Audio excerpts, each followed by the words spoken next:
Nós vamos abrir a palavra de Deus no Evangelho de João, capítulo 13. Demos por encerrado no domingo passado, estávamos compartilhando com os irmãos.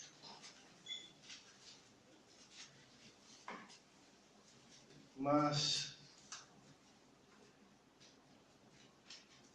cremos que o Espírito de Deus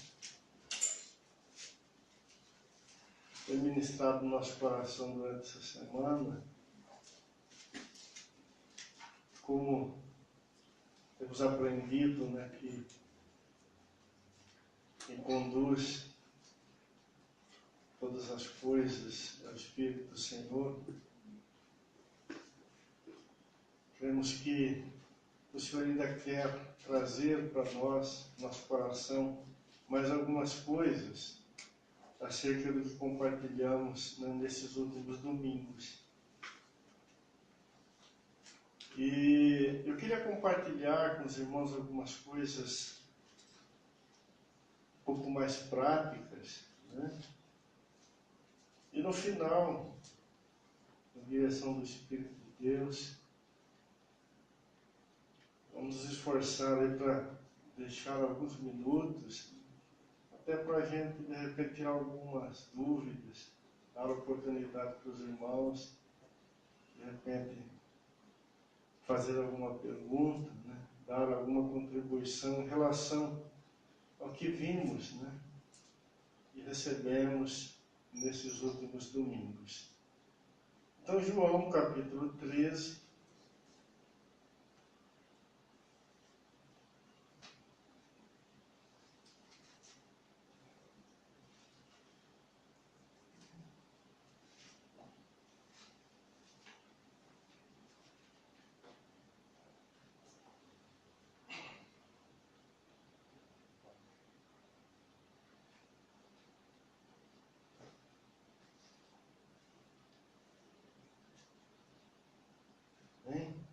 versículo 2,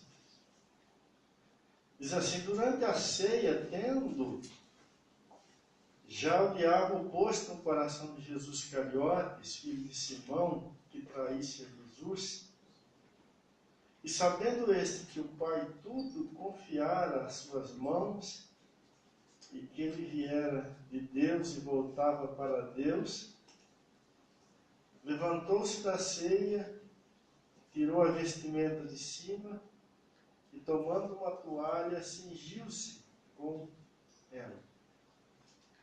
Só esses 3 versículos, a princípio. E eu queria chamar a atenção dos irmãos para uma expressão, que está aí no final do versículo 2, diz que, sabendo este, ou sabendo Jesus, que viera do Pai, e que o Pai tudo confiara às suas mãos. Mas como é precioso isto, Durante esta semana, lendo essas escrituras, eu não consegui mudar ainda, Essa expressão aqui, ela é muito maravilhosa. João, pelo Espírito de Deus, ele teve essa compreensão,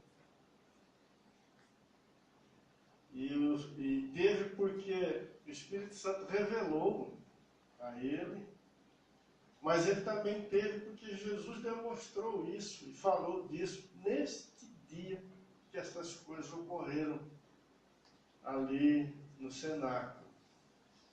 Ou seja, que o Pai tinha confiado todas as coisas, ou confiado tudo em suas mãos.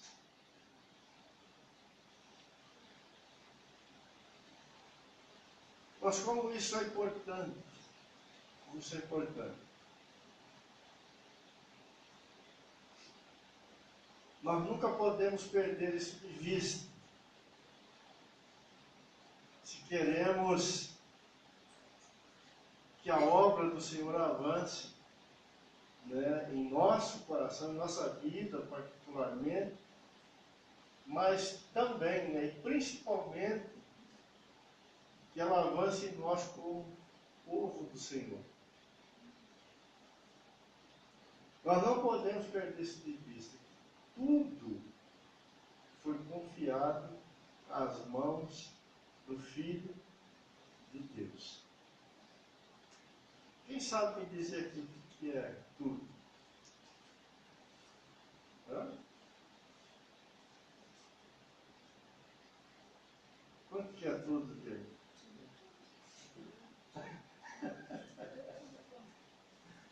Tudo é tudo.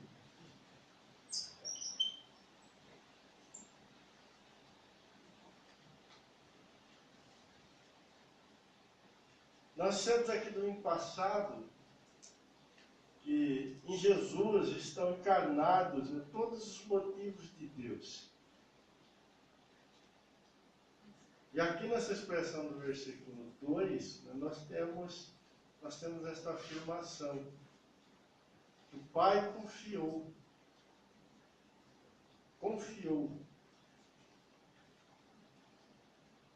Ele confiou tudo às suas mãos. O propósito de Deus, irmãos, ele está 100% apoiado, baseado em Cristo Jesus. Ele é a pedra fundamental, ele é a pedra angular. Tudo que Deus está fazendo desde a eternidade, Deus está fazendo em Cristo. Por isso repetimos aqui várias vezes, né, que a obra de Deus é Cristo. E que fora de Cristo, né, não há nada que Deus esteja envolvido, ou ocupado, ou trabalhando. Porque tudo foi confiado às suas mãos. Nem mesmo a igreja, que é o corpo de Cristo, Deus confiou o cumprimento, a realização do seu propósito. Às vezes nós podemos cometer esse erro, achando que, de alguma forma, em alguma medida, Deus vai ter o seu propósito alcançado e realizado pela contribuição ou participação da igreja no que diz respeito à sua realização. Então, se eu não fizer o meu pouquinho, Deus não vai ter tudo que Ele sonha, que deseja. Isso não é verdade. Tudo foi confiado às mãos do Filho de Deus. E Jesus aqui, no cenáculo, neste dia, ele vai fazer isto, né, sobressair. Ele vai demonstrar isso de uma forma mais clara. Ele vai chamar isso, né, mais para perto dos apóstolos e, enfim, dos homens. E aí nós temos, né, algumas reações, algumas consequências em função disso.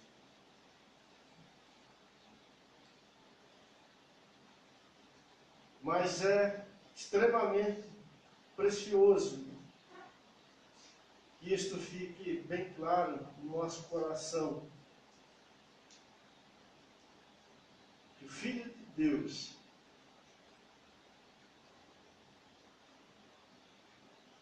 e somente o Filho de Deus é a pedra fundamental de todas as coisas. Bem? Nós não vamos ler, lógico, né? Já falamos bastante sobre isso. E na continuação disso, nós temos aí aquela cena maravilhosa onde Jesus lava os pés dos seus discípulos. Não temos? Por que será que Jesus faz isso?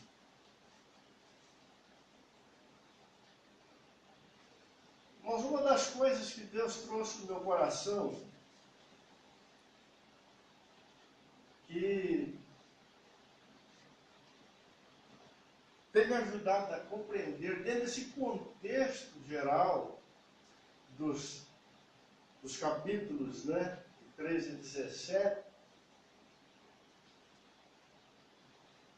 é que Jesus, através desse gesto de lavar os pés dos seus discípulos, ele vai colocar dentro deles de forma muito prática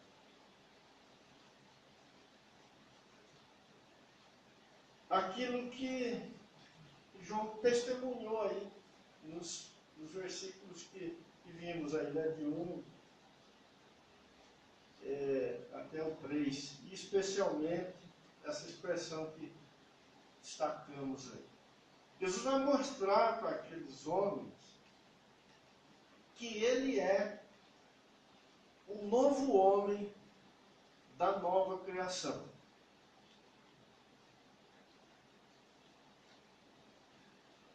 Se você procurar aí nos comentários, se você procurar na literatura de um modo geral, você vai achar muitas coisas escritas, né, sobre esse capítulo 13 aqui de João, nesse texto que fala de Jesus lavando os pés dos discípulos.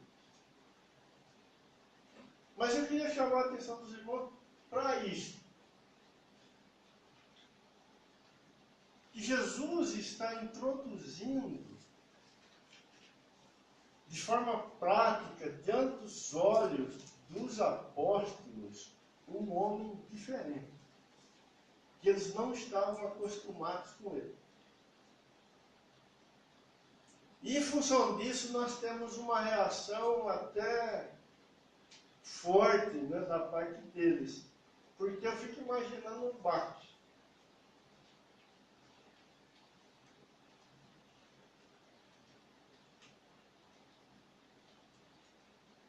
Jesus, como quem coloca um ponto final em algo que ele vinha fazendo, ensinando e ministrando, e agora ele abre, né, inicia uma página nova, e ele vai colocar de uma vez só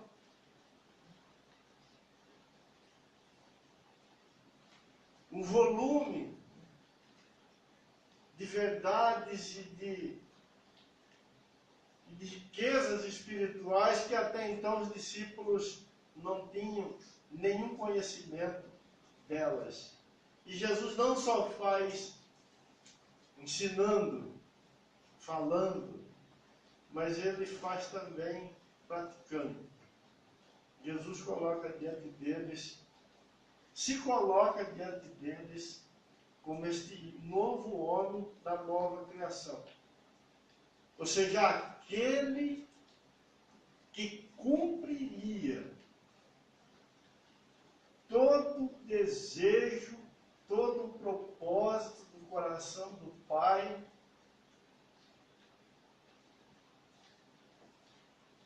o último Adão, o segundo homem, o cabeça da nova criação, se levanta no meio deles,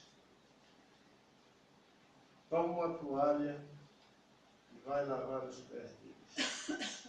Como quem diz, Muito prazer. Aqui estou eu.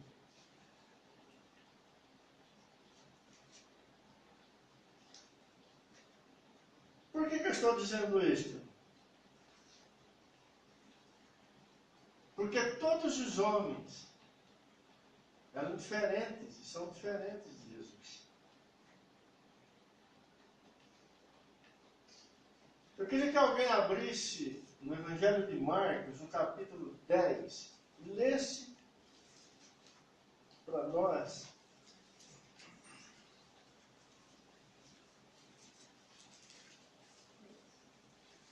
Marcos 10.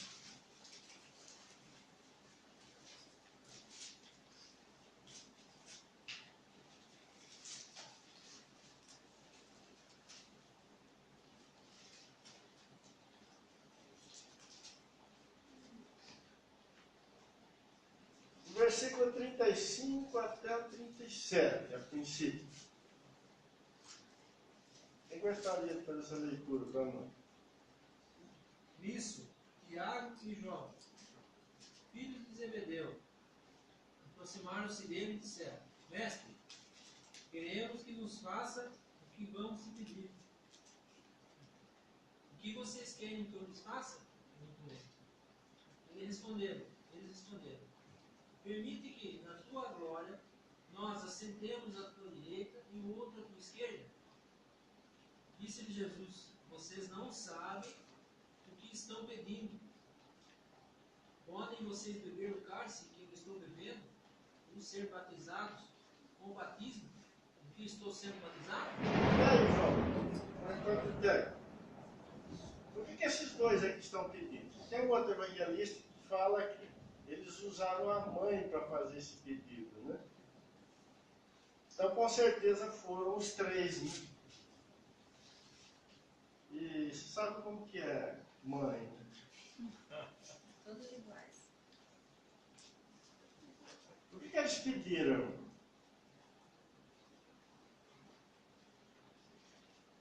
O que eles pediram para Jesus? Então, o que isso significa?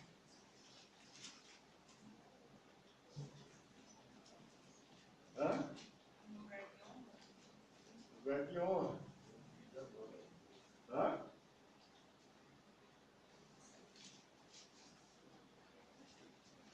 Eu vou resumir aqui a história. Eles pediram o que todos nós pedimos.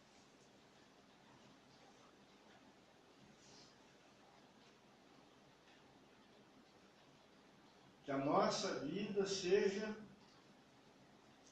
o centro.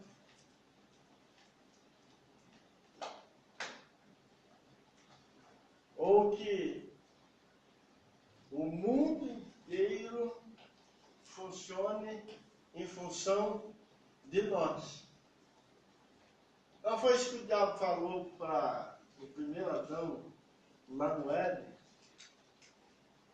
Ó, se você comer da árvore do conhecimento do bem e do mal, você será como Deus.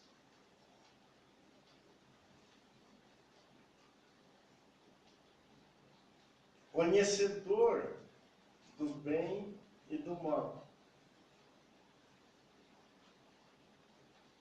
Em outras palavras, o diabo está dizendo para ele: você vai ser independente de Deus. Você vai ser Deus. Hã? Vai mandar. Você vai ser o centro da sua própria vida. E aqui nós temos dois nossos representantes, aliás, três, né, pedindo isso para o Senhor.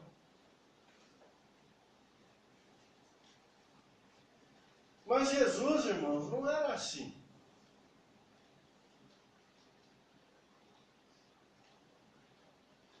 Versículo 43 a 45. Continue, João. Termina a leitura.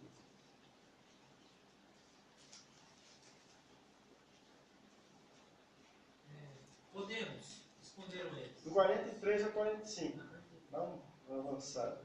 Não será assim entre vocês. Ao contrário, Quem quiser tornar-se importante entre vocês deverá ser servo. E quem quiser ser o primeiro deverá ser escravo de todos. Pois nem mesmo o Filho do Homem veio para ser servido, mas para servir e dar a sua vida em resgate por muitos. Isso. Quem é esse Filho do Homem? O Senhor Jesus. O Senhor Jesus disse: eu não vim para ser servido, mas vim para servir. Então, Jesus era completamente diferente daqueles três. Completamente diferente de todos nós como descendentes de Adão. No que Paulo escreveu aos Filipenses, dê um pulinho lá, no capítulo 2, nós temos uma ampliação disso aí, né? Capítulo 2 de Filipenses.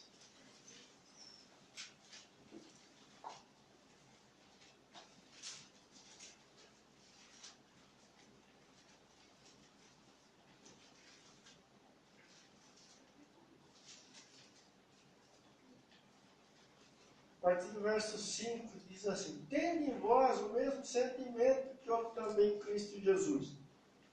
Pois ele, subsistindo em forma de Deus, não julgou como usurpação ser igual a Deus. Antes a si mesmo se esvaziou, assumindo a forma de servo, tornando-se em semelhança de homens. E reconhecido em figura humana, a si mesmo se humilhou, tornando-se obediente até a morte e morte de cruz. Pelo que também Deus o exaltou sobremaneira e lhe deu um nome que está acima de todo nome, para que ao nome de Jesus se dobre todo o joelho no céu, na terra e debaixo da terra, e toda língua confesse que Jesus Cristo é o Senhor, para a glória de Deus. Tende em vós o mesmo sentimento que houve em Cristo Jesus. Qual foi o sentimento que houve em Cristo Jesus? Que ele era grande e se fez pequeno. Que ele era Senhor e se fez servo. Que ele era Deus, mas se esvaziou desta sua glória e se fez servo. E na condição de servo, morreu numa cruz. É este homem, irmãos, ou Filho de Deus encarnado, Jesus se fez 100% homem, que está com a toalha nas mãos.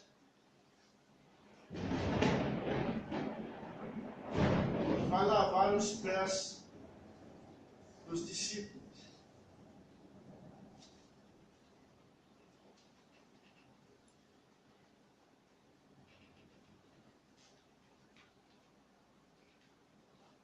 Aí Pedro reage, né? De jeito nenhum. Não quero que o senhor faça isso comigo.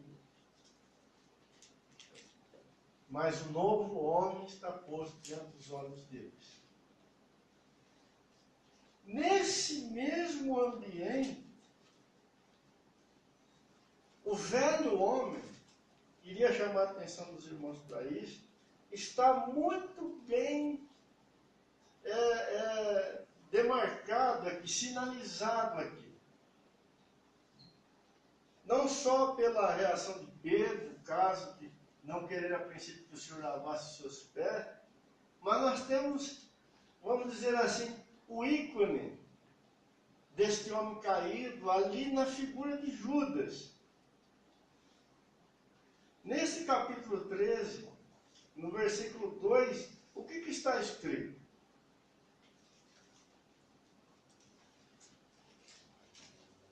No começo do versículo 2. Tendo já o diabo posto no coração de Judas Iscariote, filho de Simão, que traísse Jesus. Coisa terrível, irmão. nós não só temos o novo homem, nós temos o velho também. E o velho está totalmente comprometido com o diabo. Não está?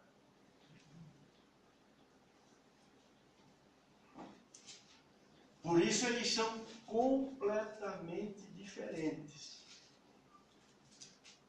Presta atenção nisso, irmão. Completamente diferente. No versículo 27, desse mesmo capítulo 13, diz que depois de Jesus ter molhado lá um pedacinho de pão e dado para Judas Iscariote, indicando que ele seria o traidor, o que aconteceu? Imediatamente o diabo entrou em Judas.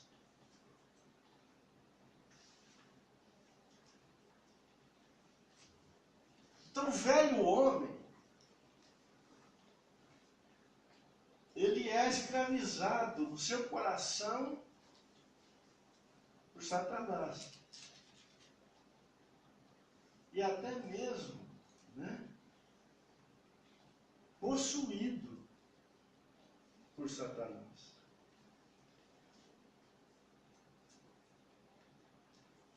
Alguém já disse que o diabo também tem um corpo na terra. Ele tem uma expressão na terra. E aqui nós podemos ver ela. Judas está ali. No seu coração já está a semente. Mais para frente, no seu próprio corpo, o diabo está introduzido e está operando.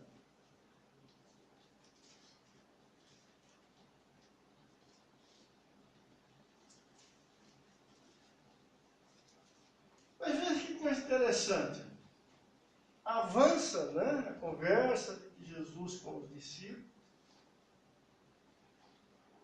E Jesus então diz para eles: olha, eu vou voltar para o Pai.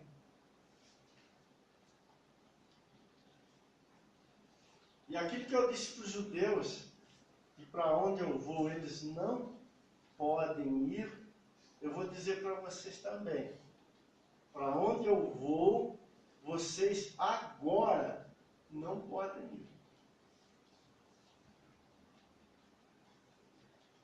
Ou seja, o Senhor Jesus colocou na mesma condição os judeus que não faziam parte do grupo apostólico e os judeus que formavam o grupo apostólico ali. Jesus disse: nem eles e nem vocês agora podem ir para onde eu vou.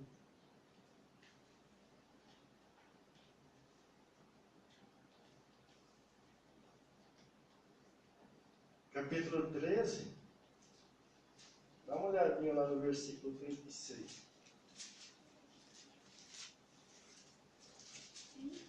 E 6. Deixa eu ler o 33 também. Filhinhos, ainda por um pouco estou convosco e buscar-me-eis. E o que eu disse aos judeus, também agora digo a vós outros. Para onde eu vou, vós não podeis ir. Versículo 36.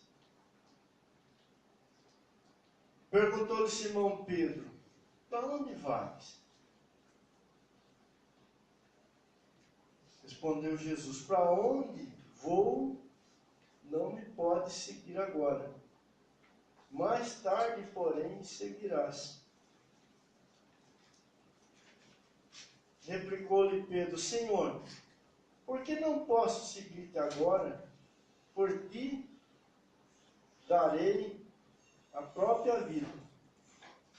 Respondeu Jesus: darás a vida por mim? Em verdade te digo que jamais cantará o galo antes que me negue 3 vezes. Irmãos, observe aqui a reação de Pedro. Jesus fala: eu vou para o Pai. E vocês não podem ir. Pedro, sem entender, estava acontecendo, sem discernir o que Jesus realmente estava dizendo. Mas a verdade é que ele fez esta afirmação: Senhor, seja lá para onde o Senhor for, eu estou pronto para te seguir. Por que será que Pedro faz essa afirmação?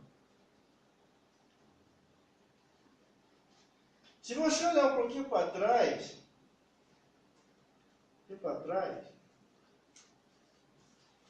você vai ver o traidor sendo indicado, sendo mostrado ou identificado ali no grupo. Não foi isso que ocorreu? Então aquele homem cujo coração o diabo tem acesso, cujo corpo também é um instrumento que serve o diabo, que ali na pessoa de Judas tem o seu ícone,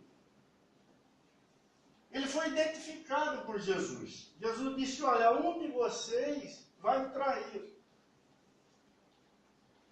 Ou seja, a humanidade não podia chegar a algo pior do que isso. Ser capaz de trair o Filho de Deus, de vender o Filho de Deus por 30 moedas.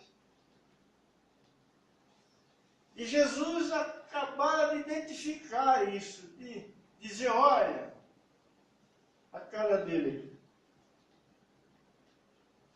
Mas ele faz isso depois de dizer que ele é o novo homem da nova criação, em quem o Pai tinha confiado todas as coisas nas suas mãos.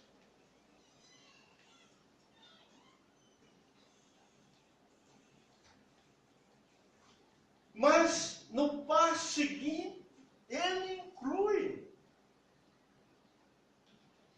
Ele também coloca no mesmo grupo, ou na mesma humanidade, na mesma raça, de homens separados de Deus, de homens que não têm comunhão com Deus, os apóstolos. Porque quando ele diz: filhinhos, para onde eu vou, vocês não podem ir agora. Depois vocês vão, mas agora vocês não podem. Pedro reage.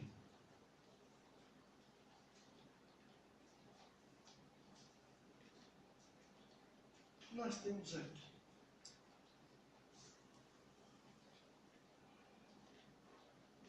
O que nós temos aqui não era uma realidade exclusiva do coração do apóstolo Pedro. O que nós temos aqui é o homem caído,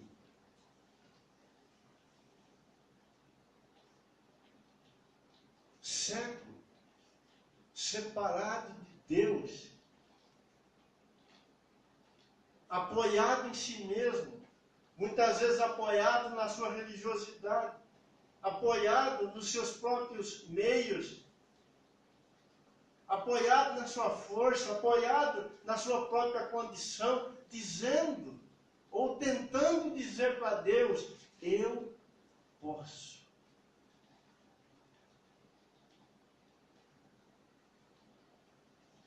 Se tem algo que a velha criação não aceita, antes que o Espírito de Deus convença, se há algo que a velha criação não engole, antes que ela seja convencida pelo Espírito de Deus acerca da justiça, do juízo e do pecado, é o fato de que ela não pode corresponder ou atender às demandas do Criador.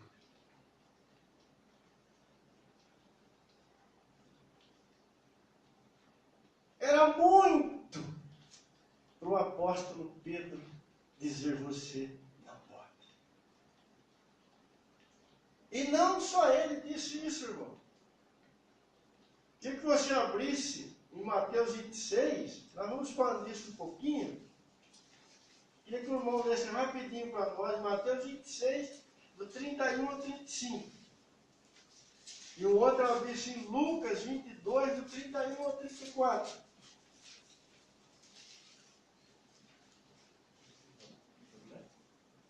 Pode ser? 31 ao 35. Isso, Mateus 26. Então Jesus lhes disse: todos vós esta noite vos escandalizareis em mim, porque está escrito: ferirei o pastor e as ovelhas do rebanho se dispersarão. Mas, depois de eu ressuscitar, irei adiante de vós para Galiléia. Mas Pedro, respondendo, disse: ainda que todos se escandalizem em ti, eu nunca me escandalizarei. Disse-lhes Jesus: em verdade te digo que nesta mesma noite, antes que o galo cante 3 vezes, me negarás. Disse-lhe Pedro: ainda que me seja mister morrer contigo, não te negarei. E todos os discípulos disseram o mesmo. Que coisa! Eu morro, mas não nego. Eu estou pronto. Eu sou capaz. Eu posso. Não foi isso que eles disseram? Quem vai ler Lucas 22, 31 a 34?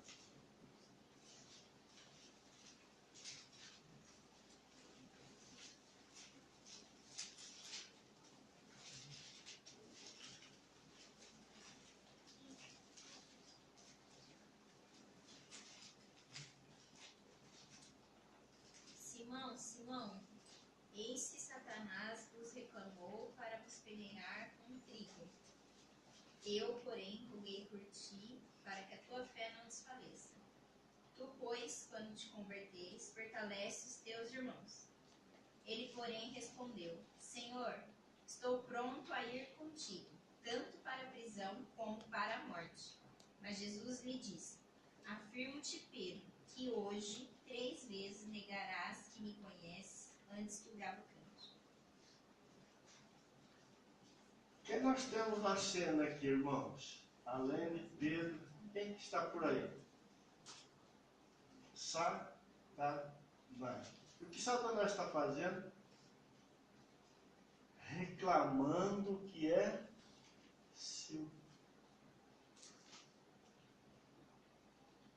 Ele está pedindo o que é seu.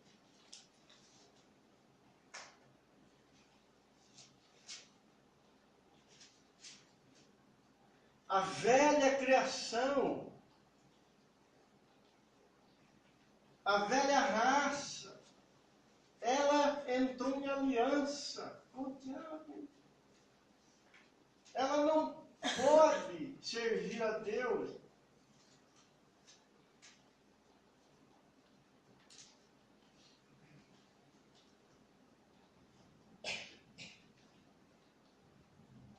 E o diabo chega e reclama Pedro. Em outras palavras, ele chega e diz: eu tenho muita coisa em você. E o próprio Senhor disse que havia intercedido por ele. Para quê? Para que a fé dele, preste atenção nesse detalhe, para que a fé dele fosse guardada. Mas o que era do diabo desabou.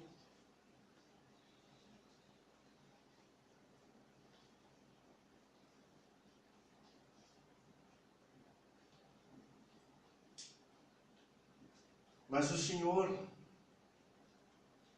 o novo homem, da nova criação,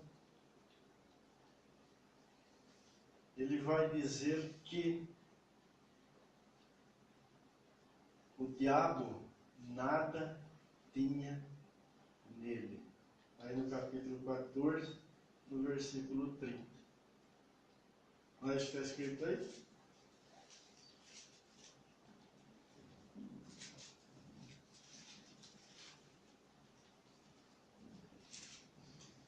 Já não falarei muito convosco, porque aí vem o príncipe do mundo e ele nada tem em mim. São diferentes? Completamente diferentes.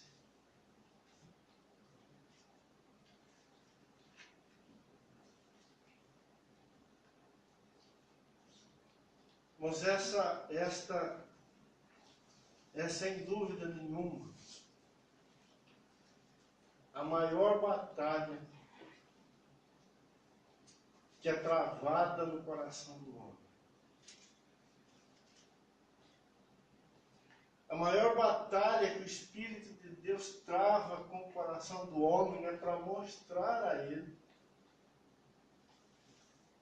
que ele não pode continuar, que ele não pode estar na presença do Senhor, que ele não pode ter comunhão com Deus, que ele não pode servir a Deus, que ele não pode conhecer a Deus, que ele não pode viver para a glória de Deus, que ele não pode frutificar para Deus, que ele não pode ser aquilo que Deus planejou lá na eternidade no seu coração. A maior batalha que o Espírito de Deus trava com o homem é para convencê-lo de que, com base na velha criação, que procede lá do Éden, que tem o primeiro Adão como cabeça, não pode alcançar isso.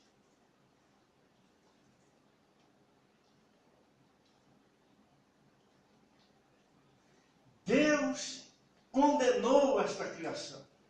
Deus desistiu desta criação. Deus tomou esta criação e colocou ela na cruz de Cristo, para que ela morra, para que ela seja destruída, para que ela seja desfeita. Deus enviou seu Filho, para ele sim, como último Adão, como segundo homem, e nele sim levantar uma nova criação, capaz de viver para Deus.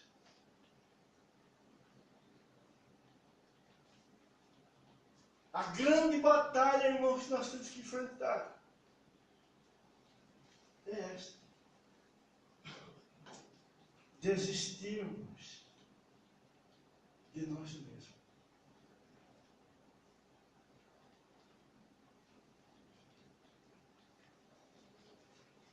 Para que o Filho de Deus venha viver a vida dele em nós, por obra do Espírito Santo de Deus. Jesus almejava aquele dia, quando o Espírito fosse derramado, porque só então esta obra seria começada no coração dos homens.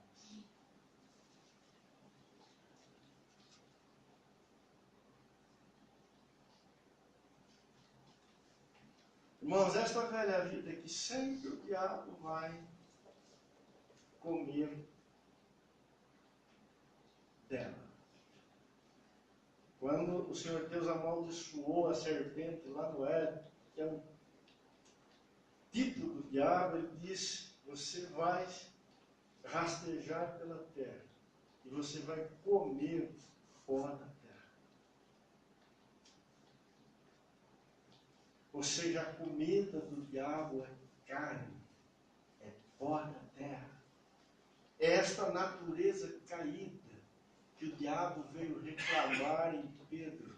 E ela sempre atende este propósito. Nós não temos escapar disso. Qualquer homem que insistir em viver com base na velha vida, por mais que ele lute, por mais que ele esforce, ele vai sempre fracassar. Todas as vezes que o diabo vir e demandar alguma coisa, segundo o coração dele, o diabo, esta velha natureza vai atender. Pedro jurou de pé junto: eu serei fiel. Se preciso for, morrerei contigo. Mas quando ele foi exigido, quando ele foi demandado, ele traiu. Ele foi infiel. Porque esta é a condição da velha criação.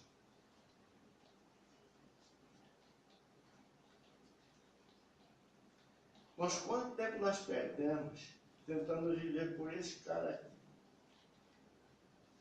Quantas lágrimas, quantas dores, quanto sofrimento, quanta escravidão, quanta vergonha.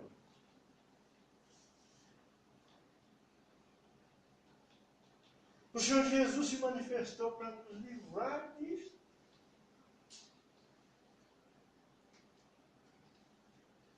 E introduzir cada um nele, cada um de nós nele, vitorioso e vencedor, em quem o diabo não tem nada.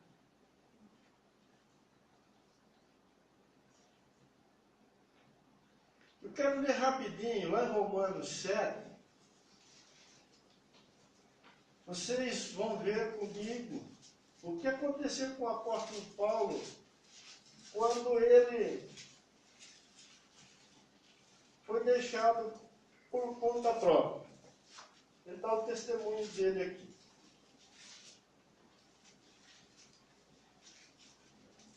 Romanos 7, versículo 9.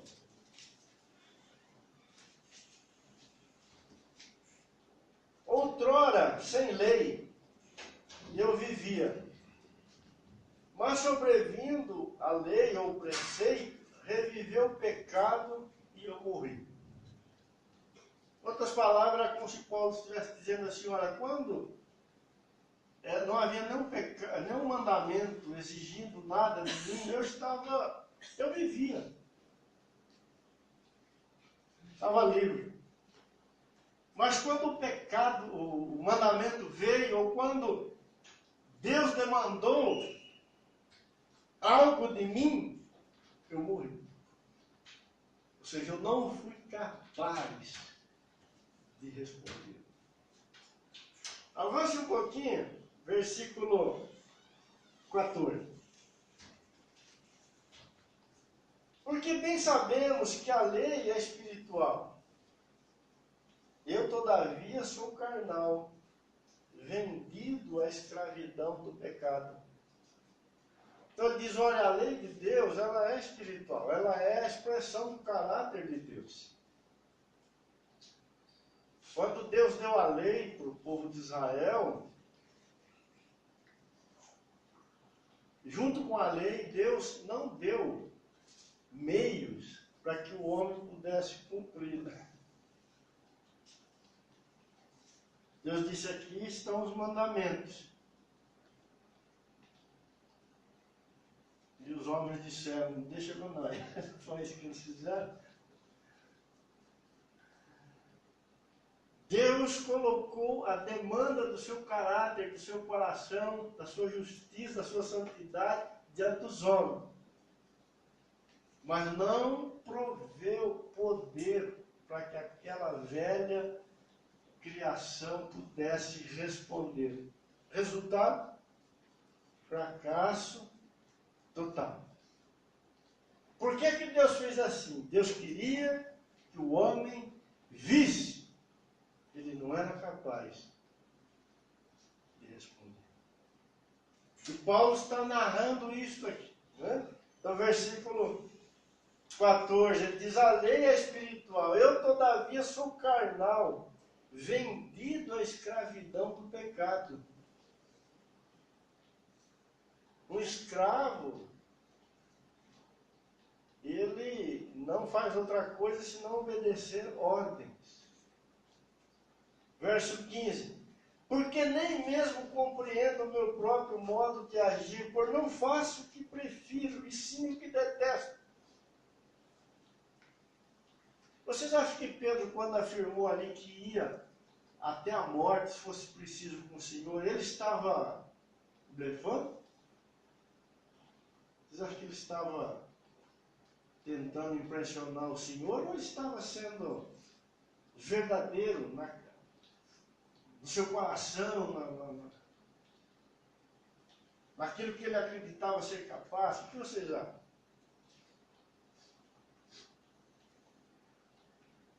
Irmão? É que ele tentou jogar um miguezinho ali para cima do Senhor, para ficar bem visto no grupo, ou ele estava realmente sendo sincero? Não, já não chega um traidor aqui, já não chega um Judas. Agora eu também, eu não faço parte dessa turma, eu não faço parte desse grupo. Né? Eu não sou que nem ele. E se for preciso, eu morro, mas eu não te nego. Será que ele estava sendo...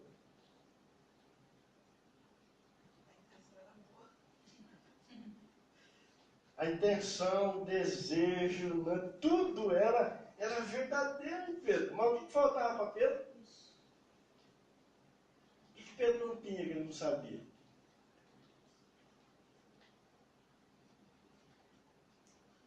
Poder da vida de Deus para cumprir aquilo. Ele era escravo do pecado e ainda não sabia. Paulo está dizendo aqui, eu descobri que era escravo do pecado quando me deram a lei.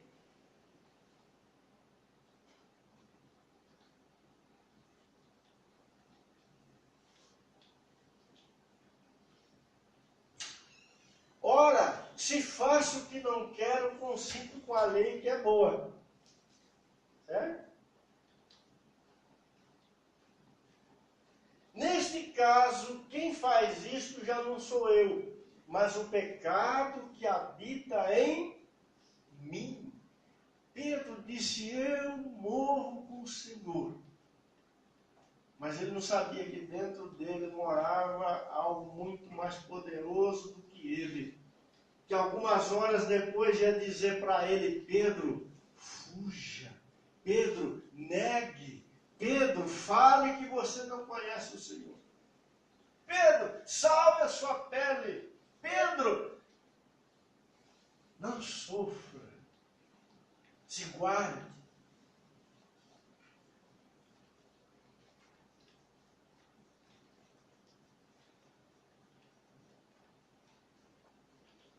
Queridos, Pedro descobriu isso na beira de uma fogueira. Talvez aquela expressão, fulano me colocou numa fogueira, tenha nascido aí. A beirada de uma fogueira é um lugar terrível, irmãos. É ali que nós descobrimos as piores coisas da nossa vida.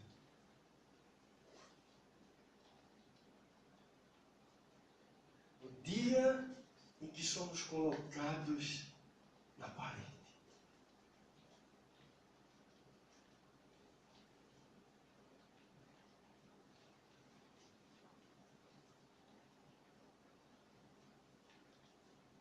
Então, ao querer fazer o bem, encontro a lei de que o mal reside em mim. Você já quis fazer o bem algumas vezes e não conseguiu?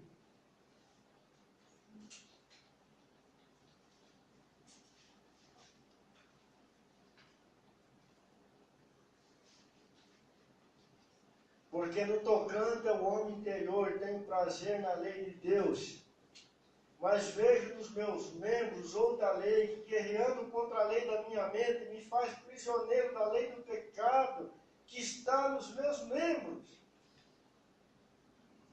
Desventurado homem que sou, quem me livrará do corpo desta morte? Quem, querido?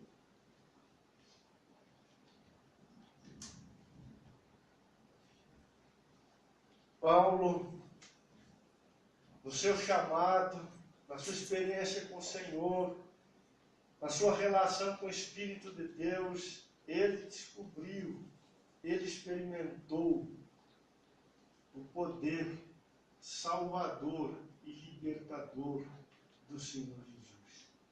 Ele disse: graças a Deus por Cristo Jesus, nosso Senhor.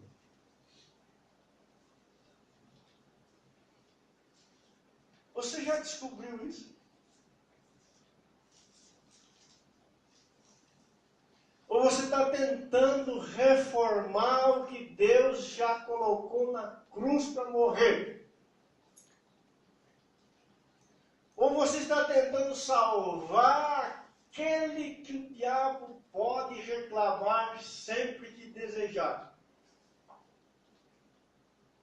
Ou você está tentando salvar aquele que foi vendido à escravidão do pecado?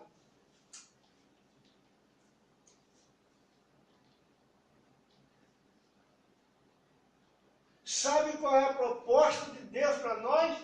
Sabe o que o Espírito de Deus traz para o nosso coração? Deus colocou este homem fracassado, Cristo, para morrer na cruz.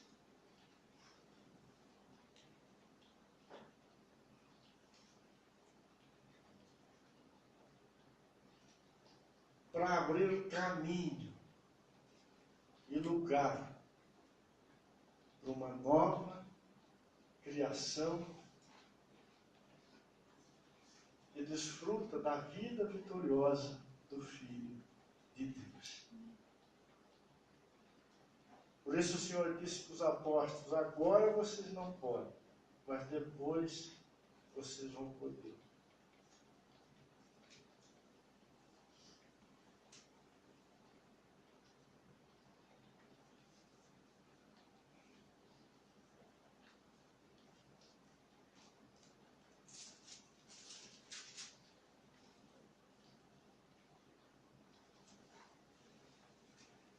Sabendo isto, que foi crucificado com ele o nosso velho homem, para que o corpo do pecado seja destruído, e não servimos o pecado como escravos.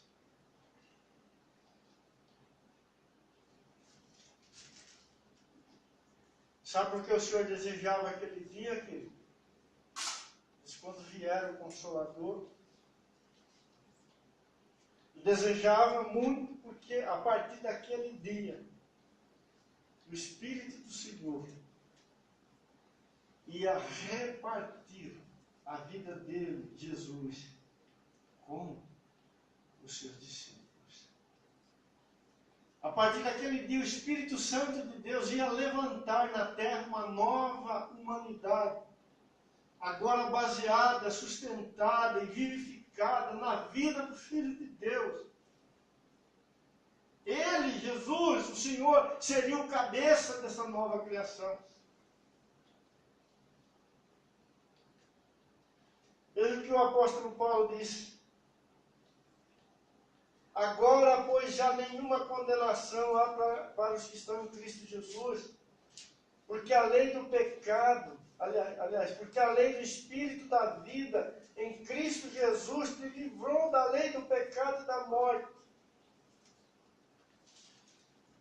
Porquanto que for impossível a lei no que estava enferma pela carne, isto fez Deus, enviando o seu próprio Filho, em semelhança de carne pecaminosa, no tocante ao pecado, e com efeito condenou Deus na carne o pecado, aquilo que não foi possível antes.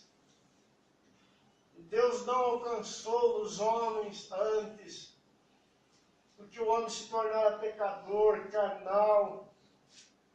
possível de cumprir a lei, mas agora, em Cristo, por obra do Espírito Santo, isso se torna possível, está dizendo o apóstolo. Porque antes ele havia gritado: quem me livrará do corpo desta morte? A fim de que o preceito da lei se cumprisse em nós, que não andamos segundo a carne, mas segundo o Espírito. O Espírito veio naquele dia para aplicar a vida de Jesus naqueles que se uniram a Ele, creram nele, participaram de sua morte para a destruição do velho homem e da sua ressurreição para o surgimento da nova humanidade.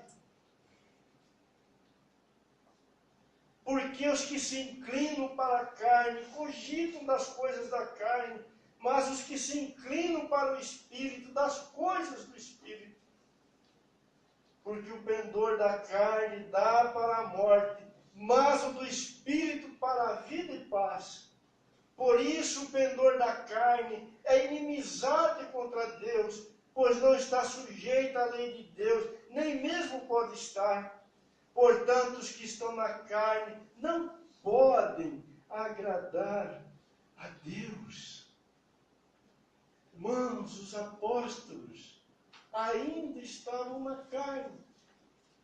Não havia ainda redenção. Cristo não havia passado pela cruz. Não havia ainda o Espírito derramado. Eles ainda estavam na velha natureza e não podiam agradar a Deus, embora quisessem, embora achassem.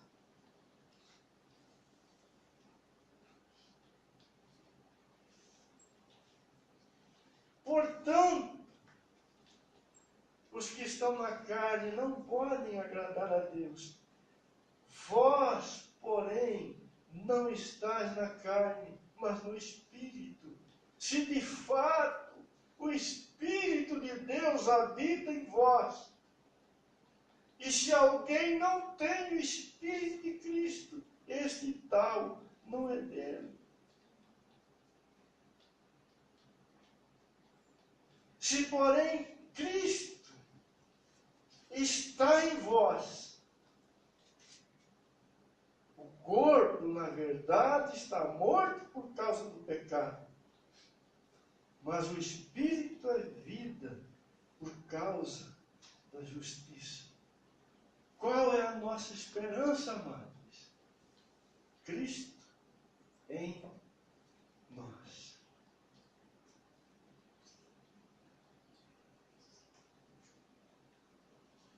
Paulo, numa outra carta sua, ele diz: Cristo em vós, esperança da glória.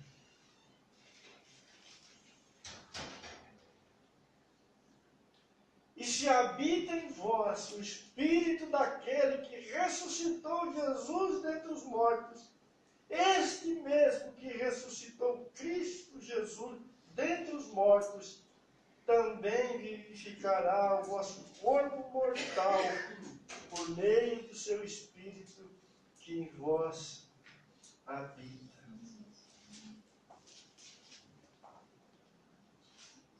Que obra gloriosa o Senhor fez por nós. Aqui temos esperança. Porque o Senhor, vitorioso e vencedor, pelo Espírito de Deus, veio habitar os seus filhos. Assim, pois, irmãos, somos devedores, não a carne, como se constrangidos a viver segundo a carne. Não somos mais obrigados a viver segundo a carne. Porque agora podemos viver no Espírito a vida do Filho de Deus, havia nenhuma outra opção. Mas agora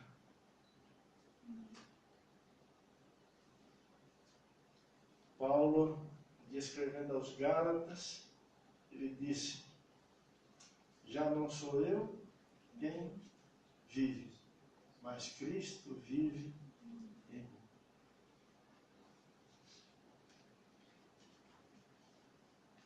Irmãos, que o Senhor nos ajude. O Senhor nos introduza verdadeiramente em todas estas coisas. E nenhum de nós fique como os apóstolos estavam, ali confiados na sua própria condição. Mas que toda a nossa esperança e confiança esteja colocada no Filho de Deus. Pois nas mãos dele o Pai confiou todas as coisas.